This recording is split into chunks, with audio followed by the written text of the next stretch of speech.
Legal panel to figure all this out. Alex Little is here. He's a partner at Burr and Foreman LLP, a criminal defense and a former assistant U.S. attorney. And Keisha Hebben also here. She is a defense attorney and a former prosecutor. So, Alex, I'll start with you. First of all, good afternoon.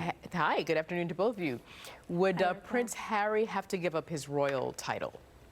You know, not necessarily. The emoluments clause, which you just mentioned, doesn't apply to average citizens. It would apply if he took any role in the United States government. He couldn't then become the Duke or keep the Duke of Sussex.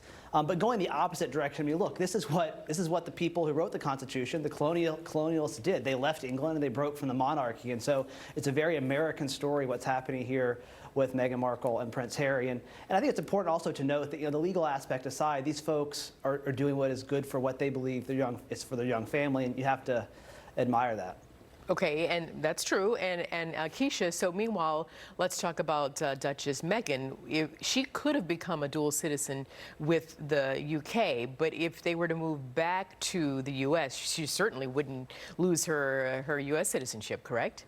That's correct, because she's still a United States citizen. So if they were to move to the United States, she would maintain that citizenship, and she could possibly sponsor Harry to become a U.S. citizen or to get a green card. Yeah, how easy or difficult would that be, though? Well, it's a process. Just like her becoming a citizen and a British citizen is a process, he would have to live in the United States for a certain amount of period of time. They would have to make sure he has good morals of high perpetuity and all things of that nature to make sure that he qualifies for citizenship. Despite his title in England, they would look at him just like they look at anyone else applying for citizenship here. And Alex, back to you. You had a commentary there. You feel like these two young people are making decisions for their young family. What do you think's behind all of this? You know, I think you have to remember, this is Princess Diana's youngest son. And he was only 12 years old, or even 10, I think, when she died, and was told to walk behind her casket and I think have this stiff upper lip when she died. And, you know, I think he's now a man with his own child. I think experiencing that fatherhood for the first time probably brings him back to those memories of watching how his mother suffered. And I don't think, and rightfully so, he wants to see his wife go through any of that. So I think it's really something that should be respected. You know, there's a lot of international politics. The Queen is a head of state. And so he's part of that royal family in England, and breaking from that certainly is going to have some international repercussions, but I think it's a choice that is really admirable. And Keisha, we know that Kate Middleton had some trouble when she first became a royal, but this seems to be a bit different on a level because Meghan Markle is from the United States and she's also biracial. So is that a component?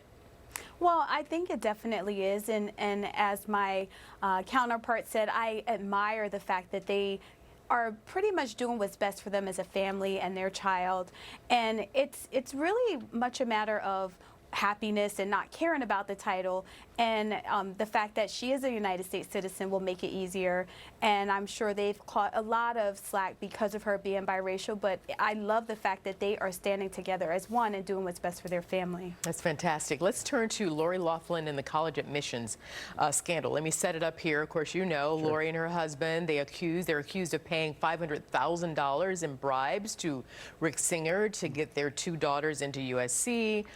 So some information leaked this week, and TMZ obtained that, and TMZ reporting that the couple is maintaining their innocence and will not take a plea.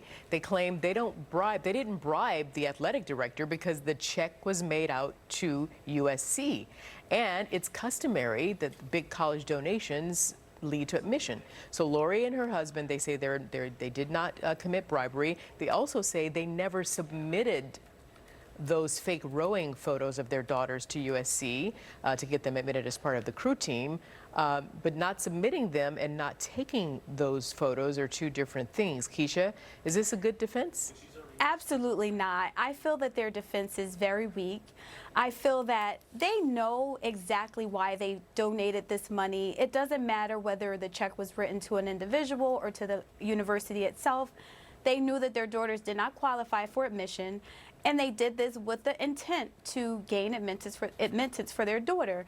As far as the pictures, okay, they knew that those pictures were being taken with the possibility of being submitted as fake photos to say that their daughters were in, you know, different sports and they were getting admitted through the athletic department. again, it all goes to intent, and I feel that they are making a big mistake by taking this case to a trial. I think they're going to be prosecuted. I don't feel that, you know, they can win with this, oh, it wasn't bribery because we wrote a check out to the school and not an individual. Alex, what do you think? Yeah, I mean, this is the exact opposite of sort of a family doing the right thing for the right reasons. You have a family doing the wrong thing for the wrong reasons. And I think a jury is going to punish them. They're going to have to sit in front of 12 people on a jury and try to convince them that this is not such a big deal. And gosh, you know, it may not have been above board, but can you blame us? You know, their best argument may be that this is done all the time and we kind of try to bribe folks on the cheap. But the technical, you know, the elements of the crime are pretty well established here. I think the government's going to have a pretty easy time making out the charge. Now, is this something the federal government should be invested in? That's a different question, but they've already decided they're taking the case, and it's not going to go well for Lori Loughlin. All right, Alex Little, Keisha Hepburn, we have to leave it there. Thanks to both of you, and we'll see you again soon. Thank you. Well, back here at home, it could.